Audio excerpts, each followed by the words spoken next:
Okay, everyone, I'd like to welcome you back into the room for the next session.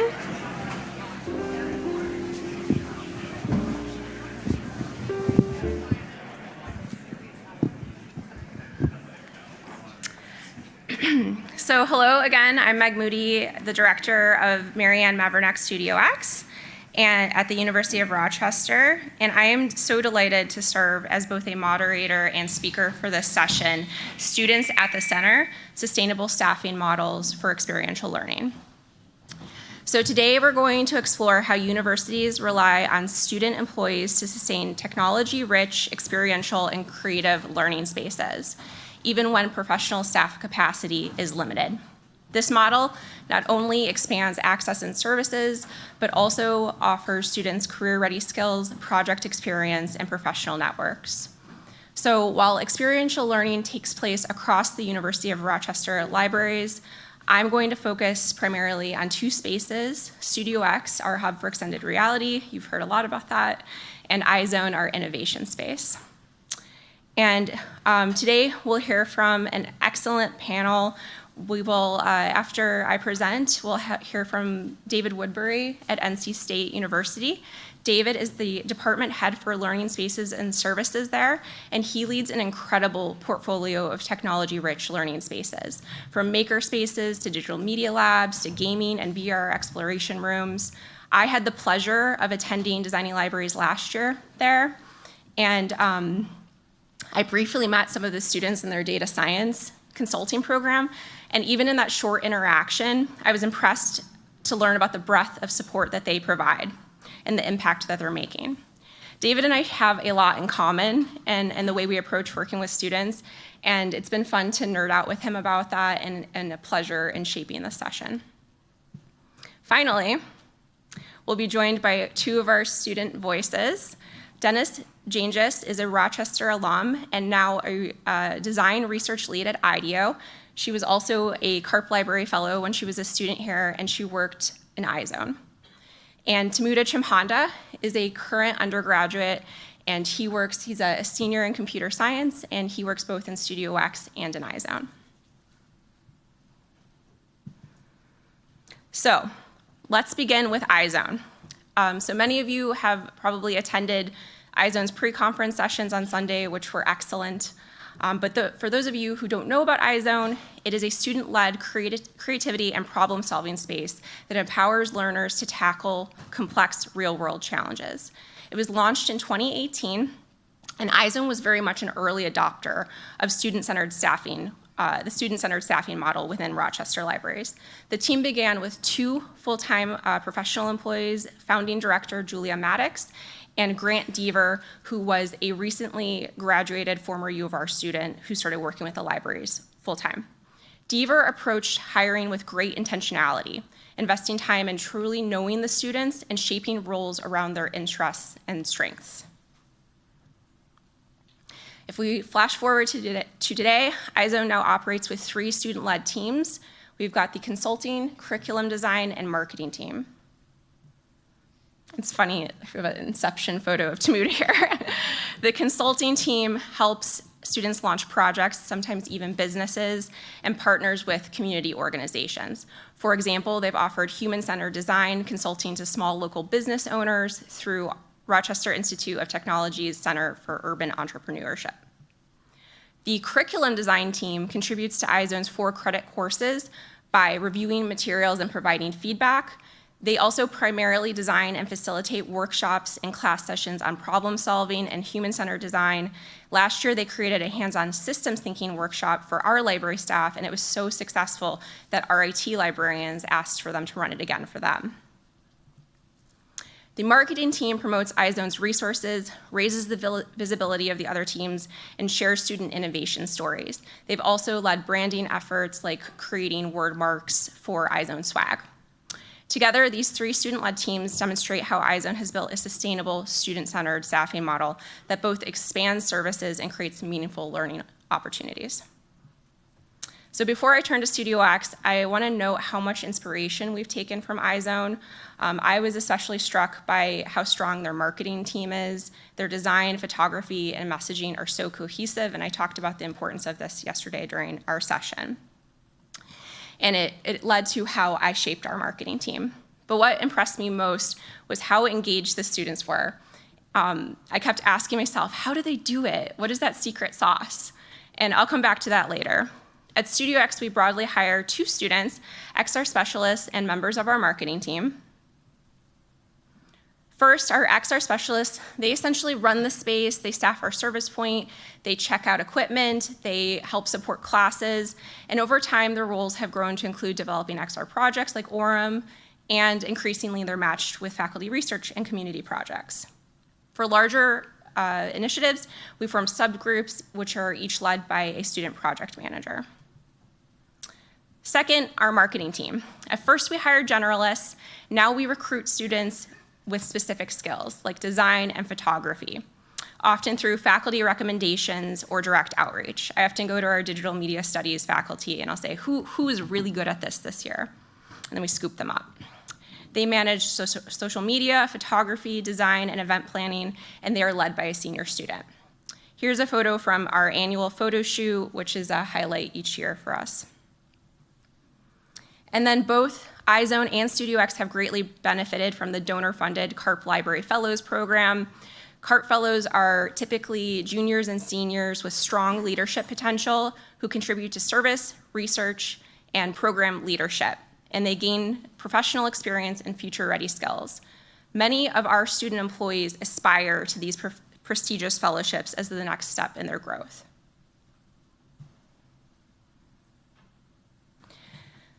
Now for some core practices. At both iZone and Studio X, sustainability comes down to how we work with students. From day one, we treat them as true team members. Their opinions matter and their contributions are essential.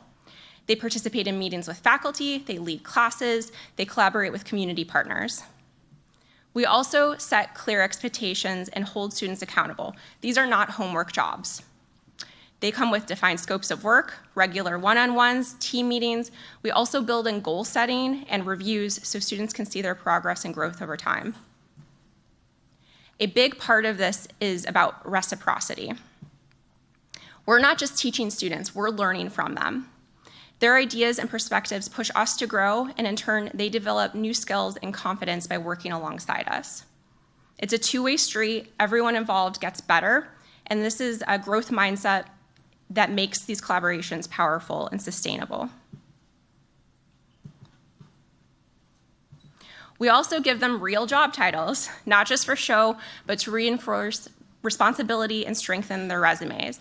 I often tell them to tailor these titles on LinkedIn, for example, for maximum visibility. There's also a visible path for growth. Students begin as Tier 2, and those who step into leadership roles can advance to Tier 3. When they do this, we celebrate their progress and their peers see what's possible. That visibility is very important. Finally, donor support has been transformative, funding specialized roles aligned with student skills and interests and opening even more leadership opportunities. So that's how iZone and Studio X approach student-centered staffing. Now I'd like to step back and share some best practices from what we've learned and the benefits that the model has created for both students and for libraries. We make sure our students work on projects that matter. Over years, they've created XR applications, built an escape room for team bonding and problem solving, hosted a 360 film festival and a medieval-themed game jam, contributed faculty research, and developed digital twins, and launched Venture Vibes, a student-led innovation series. What matters is that these projects are driven by their own interests and skills, and they often propose these projects. That's what keeps the work meaningful for them and for us. So I also often shape roles around the student. When Emmy Lynn, who's one of our undergraduates, told me she wanted to make the Odyssey in virtual reality, I said, okay. We connected her with a faculty partner, and she created the Siren scene over the summer this past year. And these roles go far beyond the traditional student jobs. Instead of just clocking in, our students shape the space, they contribute new ideas, and build highly transferable skills. That's why these positions are so competitive and sought after. We also create pathways for growth. Our students present at conferences, they teach classes. I take them to events like the Strong Museum of Play has a Women in Games night where trailblazers come and talk about their work, and they can attend these talks and build networks. They also help interview our new hires, setting the tone for new employees and also gaining experience in this area. It's good for them to sit at the other side of the table. And on an individual level, I support them with resume reviews, mock interviews, and career conversations, helping them prepare for what's next. I had a professor when I was younger, a student, who asked me, what are your next steps? And that was so important for my own development, so I tried to share that back with them. Mentoring is another cornerstone. From the beginning, new students see how central students are in our spaces. In Studio X, our senior students are paired with an entry-level student or younger student or mentee. And they do monthly check-ins, and they talk about everything from personal lives to their coursework, jobs, and Studio X work. And I have an example here. I was actually delighted I had a photo of this. So one example is Mila on the right. She was navigating the job market so well that I asked her to teach a resume review workshop for her peers. And then one of the students who attended was Gayatri on the left. During that session, Gayatri learned about the Grace Hopper Celebration, which is a major tech conference for women. With Mila's mentorship, she applied, won a scholarship, and built connections at Disney and PlayStation, eventually landing an internship at PlayStation just this past summer. Meanwhile, Mila went on to Netflix as part of their exclusive new grad program. Both of them were also CARP Library Fellows, and Gayatri is now pitching a workshop on networking for her peers because she's excellent at that. This is the power of the peer-to-peer model. It multiplies staff impact and strengthens the community. And all of this only exists because we invest in community. I told you we play a lot of Uno. We host parties, celebrate milestones, play games, including the legendary Uno tournaments. On Discord, we celebrate wins. We also run an annual challenge in which we put our students' Studio X knowledge to the test. We're very competitive. For many students, Studio X feels like their campus home. Their friends are there. They feel safe, seen, and supported. And that's not a small feat, especially for Studio X, because we're not even the heart of campus. At both iZone and Studio X, we take a holistic approach to student employment, supporting the development of the whole student, not just their work output. We know their lives outside of work, how they're balancing classes, their family, their friends, their pets, if they're not drinking enough water and too much Celsius, if they're not sleeping enough. And we treat them as thought partners. At iZone, for example, student Varuni Hazra, she actually participated in one of the pre-conference sessions, pitched an empathy building initiative that grew into a project team creating a workbook with potential for a podcast or video series. This is a reminder, when we see the whole student, they bring ideas and priorities we might never anticipate. So, back to the question, how are the iZone students so engaged? It wasn't just one thing, it was a mixture of all of these things. Meaningful projects, growth pathways, mentoring, community, and seeing the whole student. Together, these practices nurtured strong cohorts. What made it powerful was the way one cohort inspired the next. Students cared so deeply about their space, work, and one another, and that energy was carried forward, creating this cycle of engagement. And I think the real secret sauce is ownership and care. When students genuinely feel ownership of their work and their space, they care deeply, not just about what they're doing, but about one another. That care sets high standards, and those standards become contagious. For example, when iZone student Rachel Kamada returned from her State Department internship, her commitment and work ethic immediately shaped the next cohort's culture, and their performance rose to meet it. That's the heart of it. Engagement is contagious when students feel true ownership of their work and of their space. I want to share one last story. So during Meliora weekend, which was 2 weekends ago, it's a big reunion for us on campus. I met the family of one of our newest student employees. So I spoke with his mother, and she said that her son chose to come to the U of R because of Studio X. So on a campus visit, he happened to go by Studio X, and he met some of our students, Libby and Emmy. She remembered their names and that Libby has curly hair. And she said that her son felt so welcome and included by them that on top of being so excited about XR, He knew that this was the place for him and that she, as a mom, had such peace because this was her first kid going off to college, and he'd already found a community and meaningful work.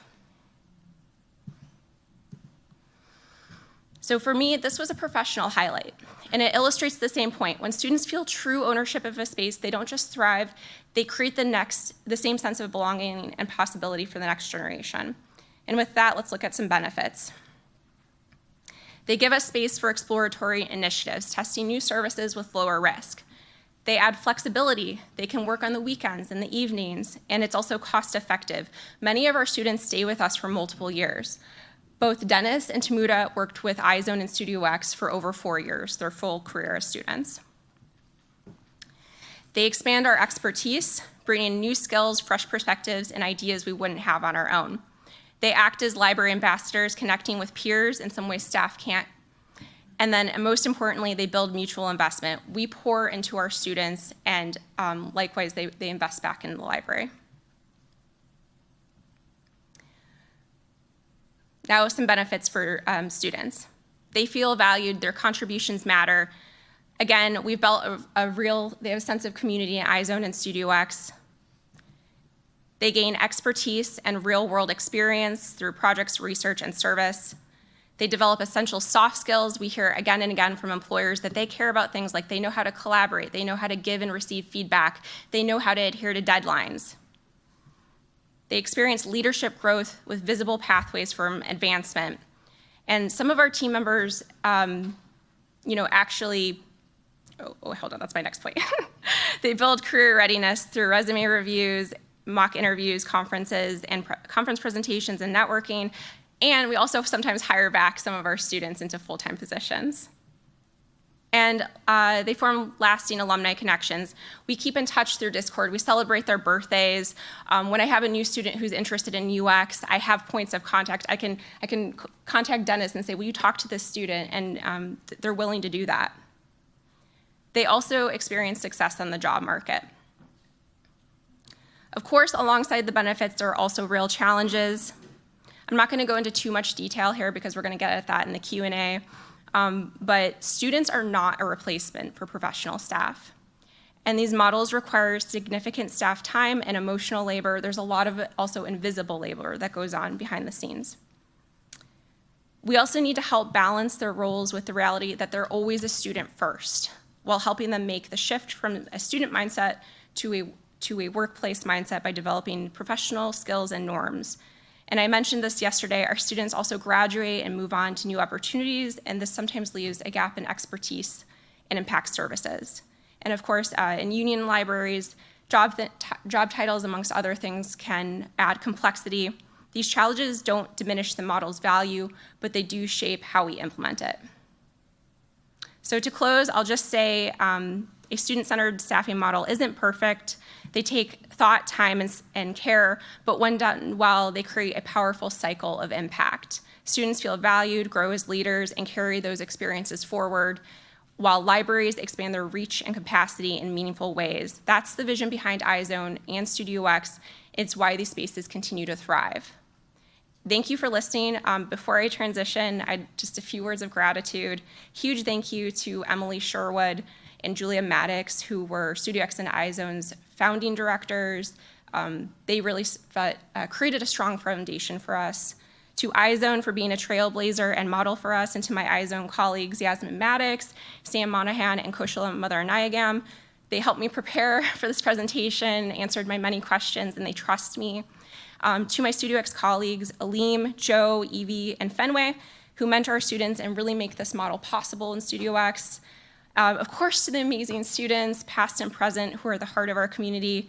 And she's gonna hate this, Marianne Mavernack, Studio X's namesake, whose vision and support has made our work possible. She's been a steadfast advocate for experiential learning in the U of R libraries and encourages us to take bold steps in shaping it. And now I'm honored to turn things over to David Woodbury, again at Department Head of Learning Spaces at NC and Services at NC State University Libraries.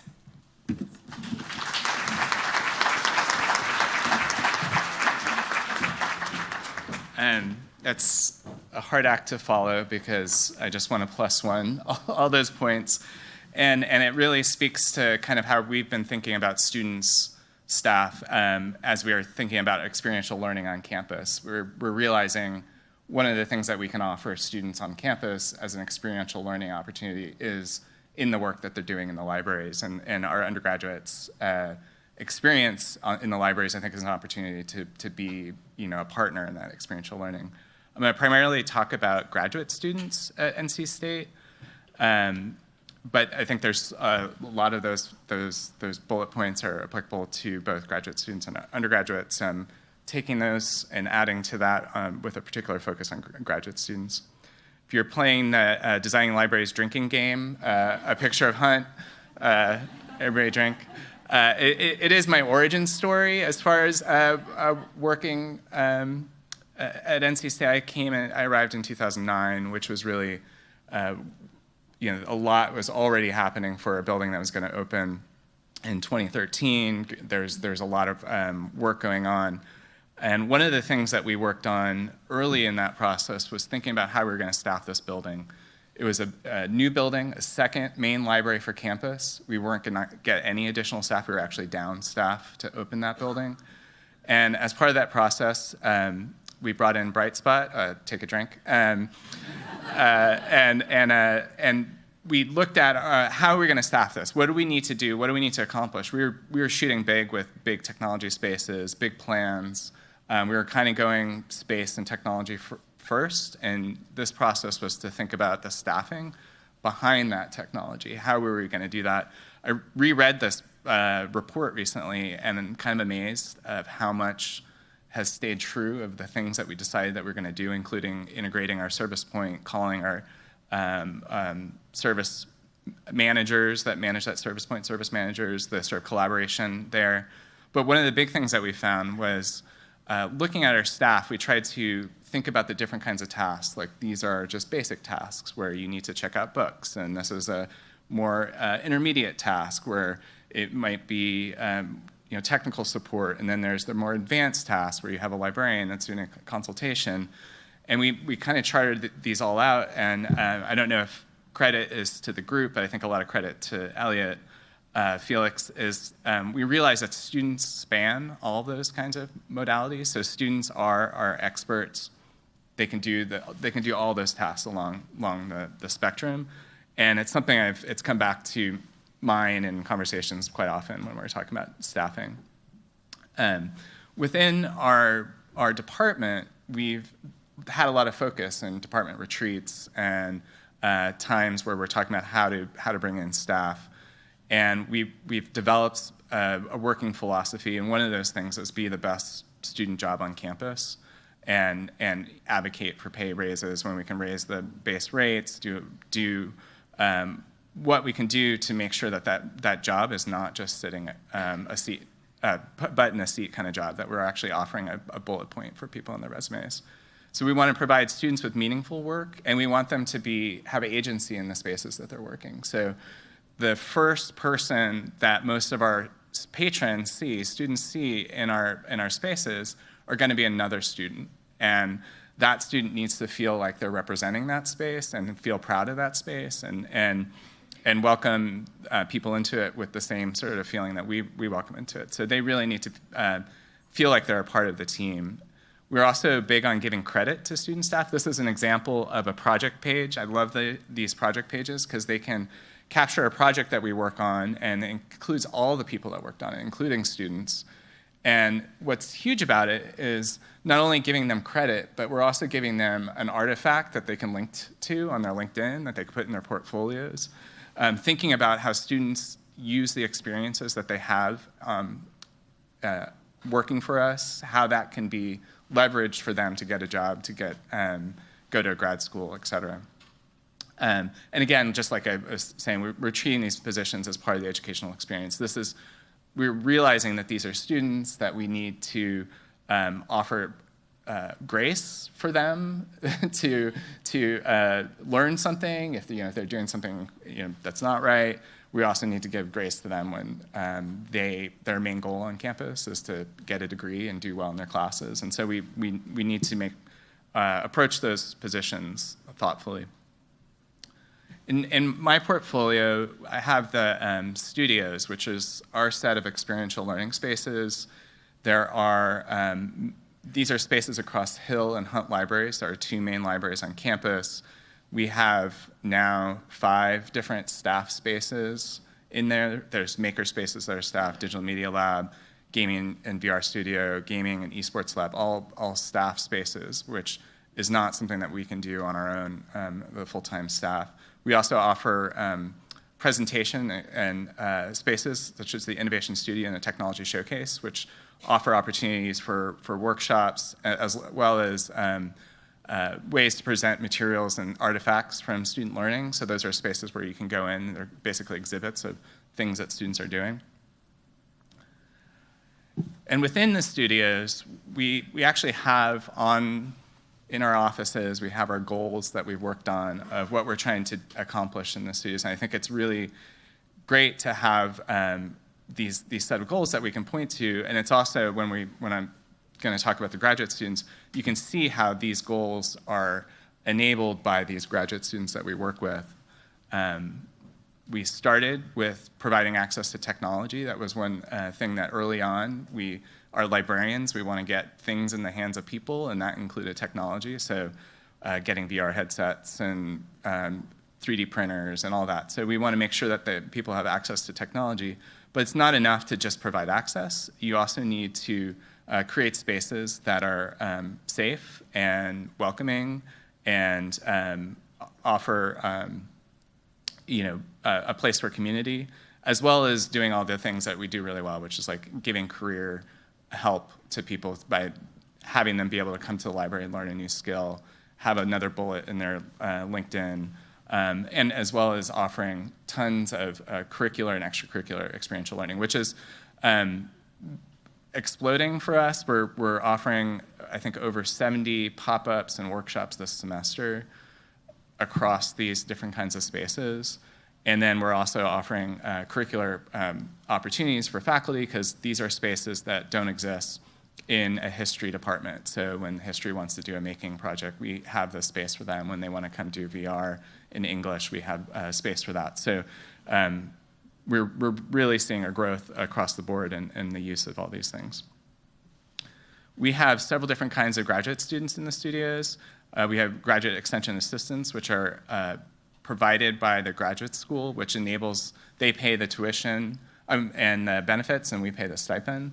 We also have graduate student fellows, which is a donor funded program where we are able to get donors to give us money to do stipends for graduate students. And then we also have hourly graduate student assistants with an advanced pay rate.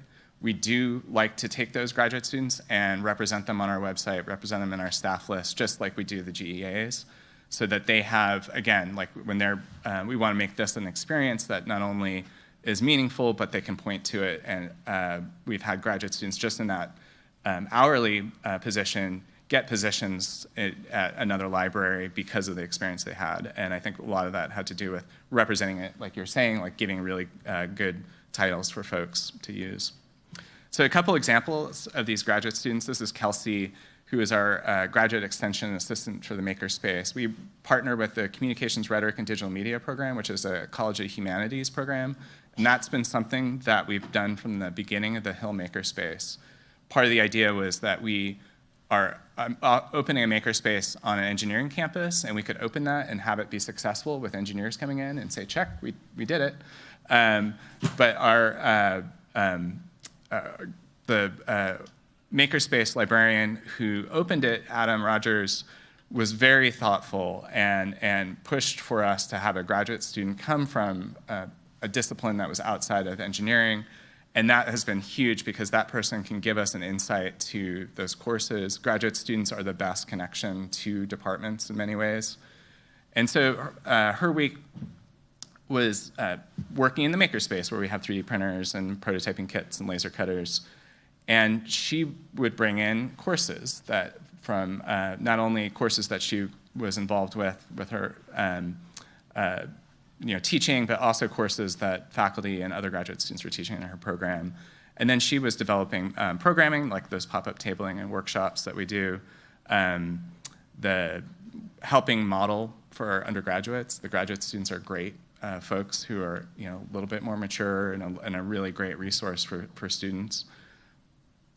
One of the key projects that she worked on was helping us promote wellness, and now I need to change my slides to well-being because I'm sold on the well-being from the discussion yesterday. But her thoughts were, we have all these technology things in the makerspace. How do we create more opportunities for people to engage with it using lo-fi items and trying to bring more craft and other kinds of approaches that can open our doors to more people, and how do we intentionally design things that are around well-being that provide opportunities for mindfulness, and I think that's something that's going on at a lot of our libraries, where we're finding like craft as a really engaging thing that can help students, the yin and the yang of technology, the lo-fi and the accessibility of that work. So she really helped us kickstart our Femme Making Nights and Crafting Resilience, which is a program that is offered, and again, these have exploded. We're continuing to do a ton of these projects. Another example of a graduate student working with us is Leanne. Leanne worked with us in our innovation studio, and I love that Leanne had no interest in working in a library, and that wasn't her path, but she really found what she was able to do in the libraries as meaningful, and I think did help her get her job at Fidelity. The Innovation Studio, again, is a place where we can showcase work from NC State students and faculty. There are exhibits there that are, it's very high-tech, projected onto tables. You can interact with the exhibits. And Leanne did a lot of work behind the scenes on the systems there, inputting exhibits, making them look great, making them work great, and as well as working on the instruction and workshops that we do in the space, and helping improve things such as for accessibility, which has been really important for us. One of her key projects, and what's been great about the Innovation Studio is being able to respond to the need on campus around AI and AI instruction. And so we've done lots of different iterations of how to bring classes in to use AI in a meaningful way that is critical, that allows them to get some literacy in the tools, and but also use it in a way that's not intimidating. And we still get students that haven't used AI. They're coming into these projects. But this isn't about mastering AI. It's more having a conversation around it. This was a really great project that created AI content. And then what's great about these projects that we do in there is then we have content that we can showcase in the space onward. So Varad is a Pentair Fellow. This was one of our named stipend positions. This was a long running program with a company that's no longer giving us funding, but it is super successful. It's also, I think we were talking about a little bit in the fundraising pre-conference, that people want to give money to students. Like, they want to come and give us money that goes into students' pockets. A lot of donors want to see that immediate impact. And I think these programs where we can get money that helps graduate students and then also makes meaningful change and where they do meaningful work at the libraries is huge. And folks like Varad can come in and do things that we don't have time to or don't have the expertise. And Varad came in during his master's program, but we're really happy that he is applied to PhD schools and had a lot of choices and chose NC State. And I think a part of that was the experience of the libraries. So what does a week look like for Varad? Varad's helped us staff up a pop-up emerging technology demonstrations. We do this really fun AI ice cream pop-up. I think we might have done it at Design Libraries last year. Where you create your imaginary ice cream, and it gives ways for us to have a conversation around AI, what's happening, and then we give out ice cream cups when we don't actually create the terrible ice creams that they make. Varad also codes and develops tools for the studios.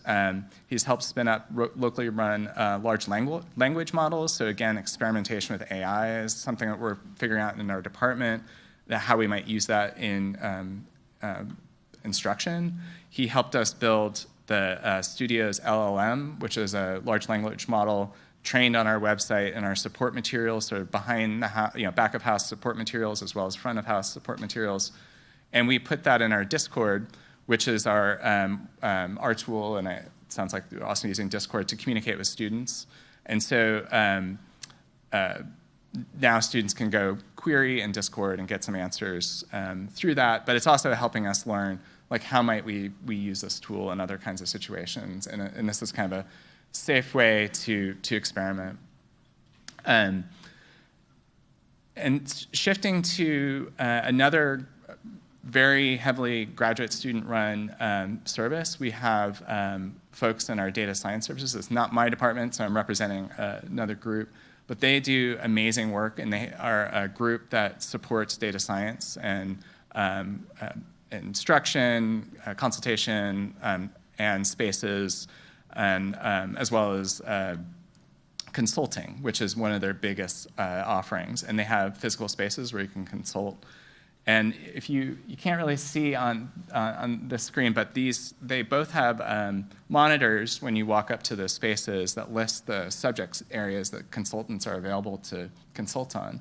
And they're by hours, and you can see all these different hours with all these different SPSS, SAS, GIS. And so students can walk up and find a consultant that's like available at a particular time, but you can also make an appointment.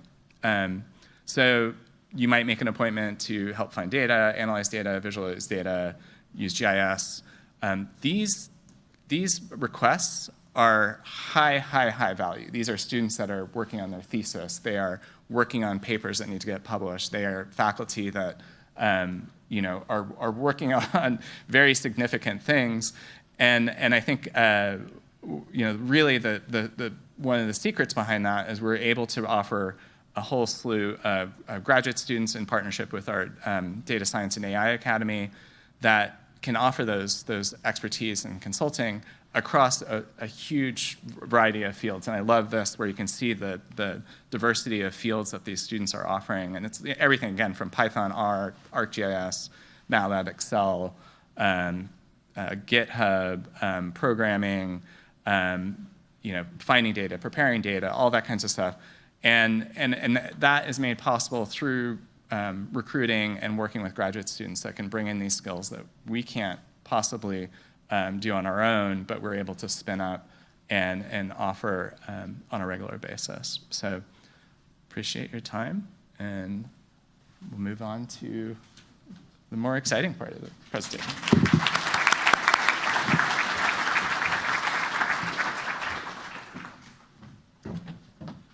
Thank you so much, David. That was amazing and truly inspiring. We're all taking lots of notes. I'm glad some of our data services team is in the room to see about those students in particular. Okay, so let's go ahead and transition to talking with our students. Again, we've got Deniz and Tamuda here, and I also invite David to weigh in and share his opinion and experiences. So for the first question is, sorry, I keep clicking the wrong thing. Okay, could you briefly introduce yourselves by sharing your roles at iZone and Studio X? What kind of work did you do / do you do? Where are you now? Whether that's your current role, internship, or other endeavors. Hi everyone, I'm Tamuda Chimhanda. I'm from Zimbabwe in Southern Africa, and I work at both iZone and Studio X, so I'm a double agent. I've been at Studio X for about 4 years now. I serve as an XR specialist, so I help with introduce our patrons to virtual reality, teach some of our classes, and loan out equipment. And then at iZone, I'm a consultant, so whenever we have students with projects and business ideas that they want to work on, I help them get from 0 to 1 using our design thinking tools. Awesome, thank you. Hi everyone, my name is Deniz. I also am an international student. I'm from Turkey. I pursued a dual degree here at UFR, archaeology and biology, so humanities and STEM, and I was a design fellow at iZone. I graduated in 2021, so it's nice to be back after 4 full years. Thanks for inviting me. And at the time I worked at iZone, we didn't have the 3 branches yet. That kind of spun up from organically students showing interest in different areas. Now there's marketing consulting and the curriculum team. At the time, we were all design fellows. And I joined iZone in 2017. I will argue with the launch of being 2018. The program started in the first semester of 2017, but we had a shoebox office windowless for a whole year before the space was built, and we did a lot of stuff there, and I'll talk about that, but that's what I did. And now I work as a design researcher at an innovation and design company called IDEO. We do a lot of user research, deep co-design with stakeholders like in university settings, students, faculty, staff, alumni, parents, the broader local community, to really deeply think about what are some of the pain points, what are some of the make or break experiences, what's a strategic vision we want to invest in, and then build ideas, strategy, vision around all of that. And I'll say that Deniz yesterday actually took the opportunity just yesterday to give a talk to some archaeology students about her work at IDEO and how she took her degree and her trajectory ended up at IDEO, which is so constantly giving back, helping the next generation. Anyway, on to proud moments. Looking back, what project or contribution are you most proud of from your time in iZone or Studio X? And we'll start with Deniz. I love this one. Okay, so for all 4 years, so this started second semester of my first year as a student. As you all talked about yesterday about student success, retention, seeing that a lot of students are struggling in that very first year of college, and I'm also seeing that at my work now with other universities. As a student, I felt like there was so much talk of success. Everybody was talking about getting A's. Professors are always pushing you to do great. I was a biology student, and all professors were like, half of you will drop out because everybody's a pre-med. Like half of you will give up being pre-med. I wasn't one, so I felt good about that. But hearing all these stories of success, we were sitting in our shoebox office of iZone, 5 student employees and 2 full-time employees at the time, so 7 of us. And we were like, why don't we ever talk about the crappy stuff and the embarrassments, the failures, the rejections? Why don't we talk about how that's also okay? So we spun up this idea called Screw Up Nights. There's a corporate version of this that has the F word in it, so I won't say that. But Screw Up Nights was all about, can we create a space in the libraries, which is the nexus of our campus, that we can talk about stories of failure, rejection, embarrassment, and not belittle them, not try to fix them, just talk about them, applaud them, make a space for people to be vulnerable. And the first edition was, we didn't have a space yet, so it was upstairs in a different room in the library, and there were 40 students in there, and it was truly transformational. We had 8 of them in my time, and I hosted like 6 of them, so I shared a lot of stories of failure. But this is one of my favorite ones. This is Screw Up Nights Volume 6. We started theming them because they got incredibly popular. This was called Female Powerhouses. The setup is, also sorry if I'm talking too much, but the setup is we have a few lined up speakers to kick everybody off and create the space and set the tone. They're basically 3 to 5 minute stories, no lessons shared, just share what happened, and then move on to the next. And in this iteration, it got so popular. We had Dean Mavrenak as a speaker. We had a councilwoman from the city of Rochester as a speaker. I spoke, as well as Julia, our director at the time, and then like 40 minutes of the time is open mic. So students get up, they share their stories. We have staff, we have faculty, we had community members from Rochester come, and the event really spun into something that created a lot of community and a lot of like vulnerable sharing moments that brought people together. Thank you. Oh, the cowbell. We gave people in the audience cowbells so they could like ring them to applaud people, and whoever got the loudest noise, they got a big fat check that was $0 in real value, but it was like the highlight failure story of the session. Thank you, Deniz. Tamuda? Deniz is phenomenal. I think we should do one of these during Design Libraries Conference. We should. One of my goals coming into the US as an international student was to figure out a way to give back to the community that raised me. I'm from Zimbabwe and Africa. And you realize when you compare Africa and the US that we have unequal access to technological resources, especially in schools. So I've received a lot of support as a part of that passion while working at Studio X. A year ago, I was invited to Kenya to talk about virtual reality in healthcare.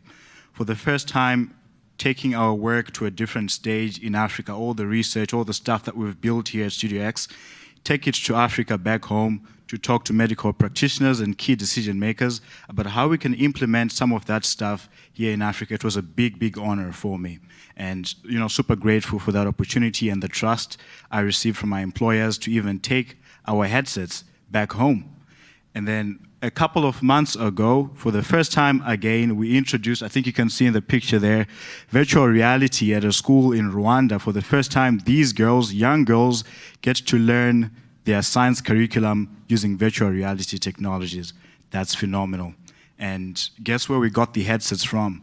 Studio X donated their decommissioned headsets. That is a full circle moment for me. I mean, shout out to Studio X. So I've really been proud, to be able to give back and also take our work to a different stage.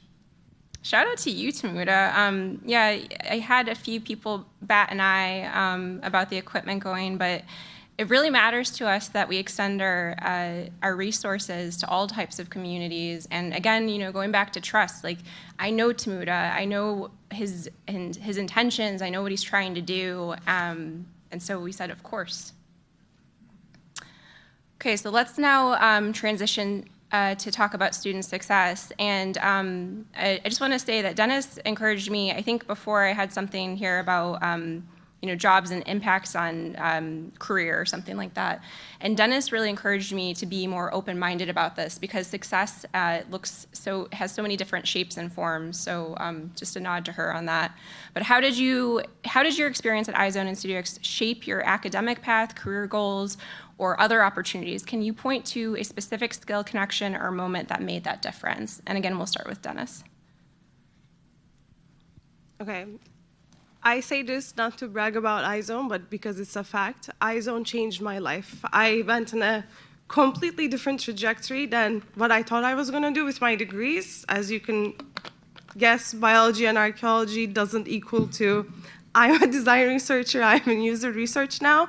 But a lot of that was due to iZone's impact on my college career, as well as the skills I got to learn there. So this is a cute one. I like this. But I was looking through photos, trying to talk about, there was so much impact in my life. Which one do I talk about? So I picked a really early one. So on the left side is me talking to a lot of students on campus that first semester. So shoebox office, pre-construction of the iZone space. There was architectural plans for the space already, by the time I joined. But Julia, our director, really wanted to push us to be there's wiggle room in those plans. What do we really want to make as the team that is going to be working there, as the students who will be serving other students? So we did a lot of user research sessions. And by we, I don't mean staff, I mean us, the student employees. We got out there, we modeled a bunch of different events, like screw-up nights, like prototyping sessions, like teaching design thinking all across the campus. And then we brought all those back in a user research session, and we said, hey, we've been doing all this stuff. What do you actually like? What did you like so far? What do you want to see in this space? You know, other spaces on campus and the libraries already fill other roles. What is going to make iZone a truly transformative space for students, led by students? So we run a lot of user research sessions.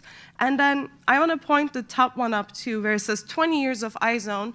You all, I've been in the conference, which has been amazing to be at, so thank you all. But you all been kind of talking about strategic visions, the 10-year plan, the master plan, and a lot of what I was hearing was a lot of how to get stakeholders like staff and the provost and the fundraisers involved, how to get the donors involved. So I want to completely flipped that here with iZone, where we did it ourselves.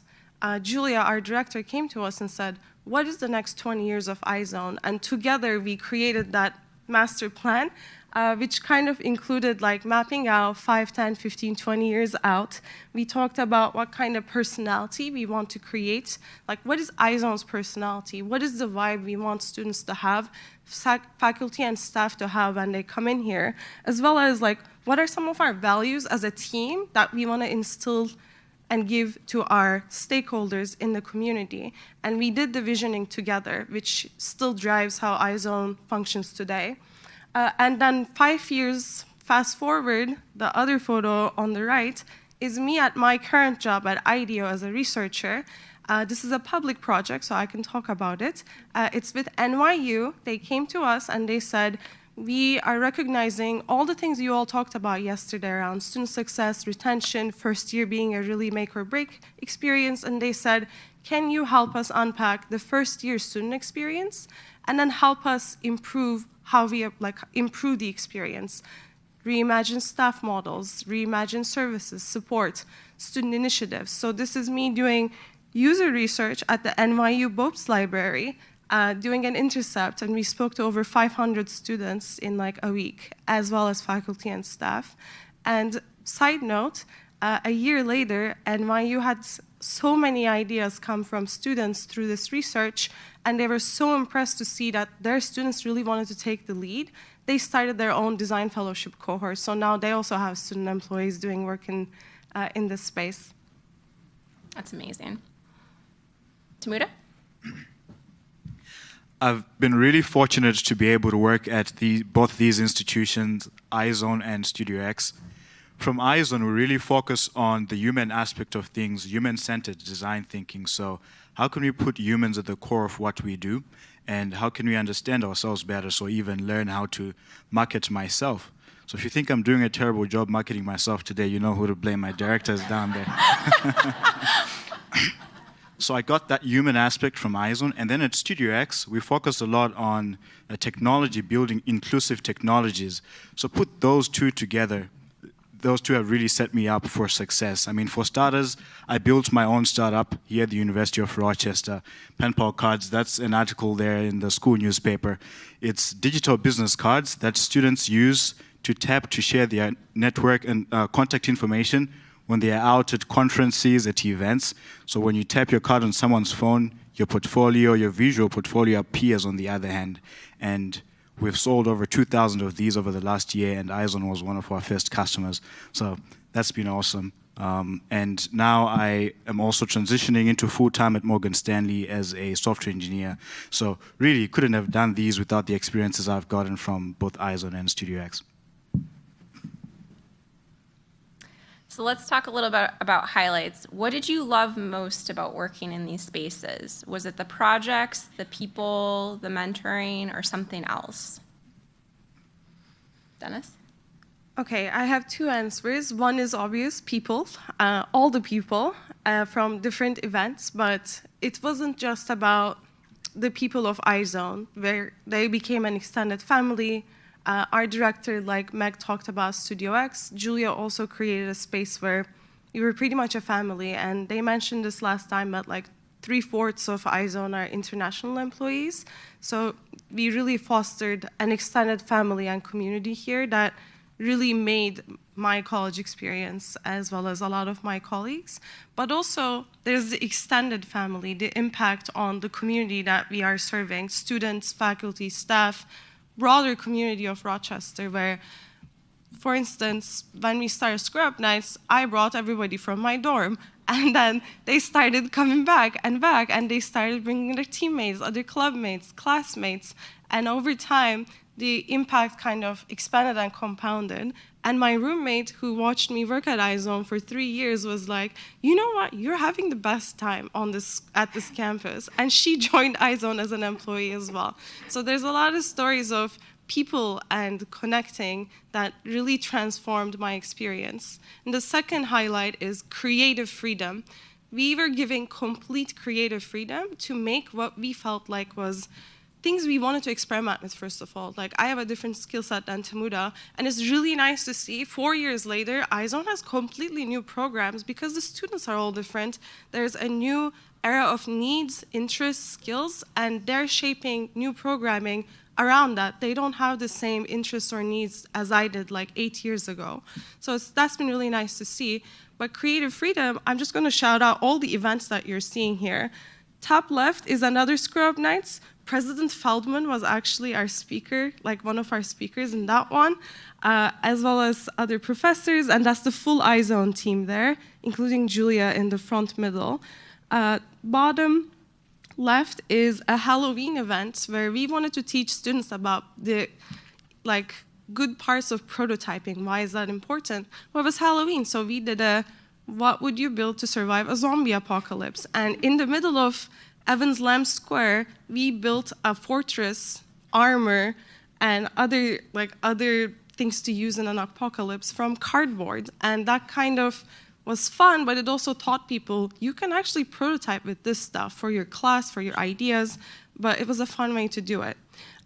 Top right is, this is my favorite, but junior year, a lot of us were very stressed. Junior year is one of the hardest academically, and there was kind of a lot of tension and stress that we wanted to kind of get rid of, but in a non-alcoholic environment. So this is in iZone. It's an activity called Giant Games Night, where we have giant Jenga, giant Scrabble, giant Lego, all sorts of giant games, as well as the premise of this is a fun space in the libraries, which I feel like almost unheard of to do something like this, where you can come from 10 to like 2 a.m., like 10 p.m. to 2 a.m. So a lot of partnership of public safety on campus and other means, but this is a school band, undergraduate music band, and they actually played live in the libraries as students play games in a space where they also come for many other things like consulting and studying and napping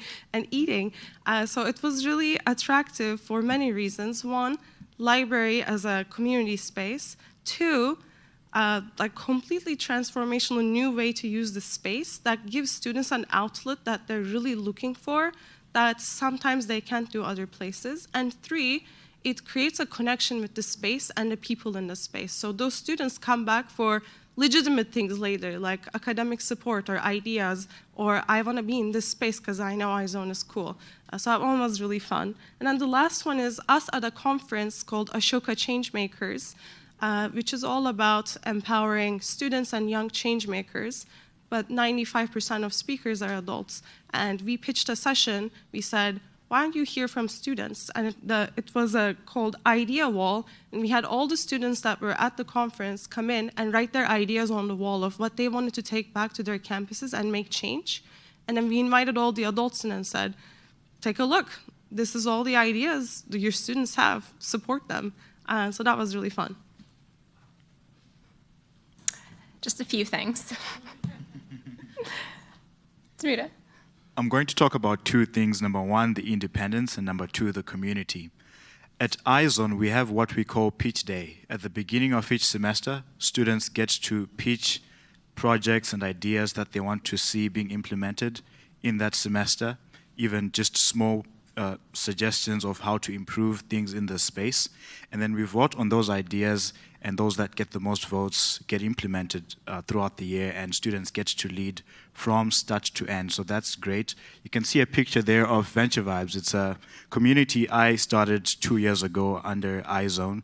We bring together students that are passionate about a specific project or a specific topic, get them together over breakfast in the morning and have them talk to each other about what they're working on, how they can support each other. I mean, we're students. Chances are we've got similar struggles. So how can they collaborate and work together to solve these problems in their different projects? So that independence, really, to just watch and implement a project from start to end, you really learn a lot of things, especially coming out of college. And then at Studio X, we've got a phenomenal community. I'm sure you've had Meg talk a lot about Uno. What started off as an innocent game has become so big, a big part of our culture. I mean, we play Uno like it's the Olympics down there. We've got rivalries and competitions going on. But it's in those moments that we get to talk to each other about what's happening in our lives, what struggles are you experiencing as an employee, as a student, and we get to assist each other. If I've got an interview, it's during those games that I can just ask one of my buddies, hey, do you think you can do a mock interview for me before this? So it's phenomenal to just have that community. It's almost like home. Thank you. Okay, so now we're going to shift gears and talk about challenges and realities, and David, also feel free to weigh in. So these models come with challenges from the student perspective. What were the harder parts of working in iZone or Studio X? Maybe balancing time, navigating leadership responsibilities. How do we all think about these challenges, and what could make the student and or staff experience even better? All right, I'm going to speed up here. Sorry, do you want to go first? I'm going to speed up because I think we're eating into Q&A time, but I think there's a very strong sense of ownership when you connect with a space and the people so much. For reference, staff, faculty, you all go back home. You have 9 to 5-ish, and you go back home, and there's a work-life difference. For students, we are here, especially on a campus school, 24/7. I don't clock out of iZone. There are moments where I'm working for it, moments I'm doing my other stuff, but I'm always an iZone employee because I'm always here. So there's kind of starts to bleed into other parts of your life. So that kind of work-life balance can be a challenge for students, especially when they're really passionate to do a lot of stuff. Setting healthy boundaries of there's so much I can do because I have other things to do, that can be hard. Both my bosses like to say to me, Tamuda, remember you are a student before you're an employee. But to me, it feels like I'm the opposite. I mean, I feel like I am an employee before I'm a student. For starters, I need to make money, but also second, if you look at most of the learning that has happened over the 4 years, for me, most of my learning has happened outside of class. So I really, really value the work that I do, the work that we do at iZone at Studio X, and I try my best to pour my heart out into the work that we are doing. So sometimes when you're really passionate about something, you want to take as much as you can. So it's difficult to balance out because I still have responsibilities as a student. So one of the hard things I've had to learn over the years is to, number one, say no sometimes. In as much as I really want to do something, sometimes I have to say no so I don't spread myself too thin. And also, secondly, focus on high-impact projects so that we can do our best with the few projects that we're working on, while also making sure that I'm still making sure my responsibilities as a student are fulfilled. David. On the graduate student side, one of the challenges is we really need to make sure the work that we offer graduate students is in alignment with their work in their graduate program. It needs to either be directly connected to that, or they need to have a strong interest. And it's even more important because I think where we failed with graduate students is where they don't see a connection and they're not interested in the context of the library, and we're looking at more as labor. It needs to be in partnership and kind of speaking to whatever that is that they're working on in their master's program or PhD program. So the recruitment is like a matchmaking and making sure that there's similar interests and that we can offer that in the libraries. Well said. Yes, I just to Tamuda's point, I feel like I'm still learning how to say no to things. It's a constant work in progress. Okay, we have 1 minute left before we're supposed to get to questions. I think it's okay if you take a little bit of time. But Deniz and Tamuda, what advice do you have for future students stepping into roles like this? And maybe more importantly, what advice do you have for library staff and administrators? All right. Mine is for the staff. And this is basically a postcard to Julia, who was the founding director of iZone. But that's Julia in all the photos. And I just want to talk about her as a role model and as a person who exemplified what it is to be a great staff supporter of student-led initiatives. Up top is the full iZone team with Barbara Berger. Down left is me and Julia. And then that's one of my favorite photos. That's Julia at Screw Up Nights, behind the scenes, not at the front, because I'm at the front, I'm emceeing, and students are speaking, and Julia's taking photos in the back. And then the one on the bottom right is also Julia handing the mic over to Vlad, one of our other student employees, in a workshop for faculty where Vlad is leading the session because Julia is supporting us and teaching us and knows that we can hold our own in front of students, faculty, staff. I've been in trustee meetings to vouch for iZone. And I just wanted to call out, like the way she modeled it was make the space, let us shape what we envision. Pitch day is something we also did, which I love. And then help connect that to university strategic initiatives, help pitch for us to the university, get funding for us, and help us like right course if we are really off track, but still allow us to make the space and lead what we want to lead with. Very rarely would Julia come and say, will you do this thing? It was always us saying, we want to do this thing, help us figure it out. As well as make a lot of space for us to pitch in stuff we didn't have to, like the strategic vision, initiatives, how to pitch, how to fundraise. If we wanted, she can always make space. So that would be my advice from the best role model I had at this university. Julia.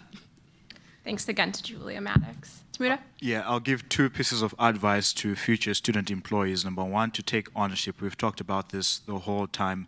To treat it like your own baby, like your own startup, right? If there's things that you are not liking in the space, things that you can improve, suggest them to your supervisors. A lot of the times, they are open to taking feedback. And then the second thing, find ways to weave your passion into your work. No matter your title, you might have an office assistant role or an XR specialist, but that shouldn't limit the kind of work that you do. We've got some murals down at iZone. I'm sure some of you may have seen them. Some of those murals were put up by students who had office assistant roles and marketing roles, nothing to do with the work that they were doing there. So if you can find a way to put your passion into the work that you do, connect those two, I think it's really phenomenal what comes out. And then a quick advice to employers, trust. Trust your student employees, trust them with responsibilities and involve them, like Deniz said, in the key decisions that you're making. I really think that if you're going to build spaces for students, then you got to include them. You can't build a product without its users in the process. Yeah.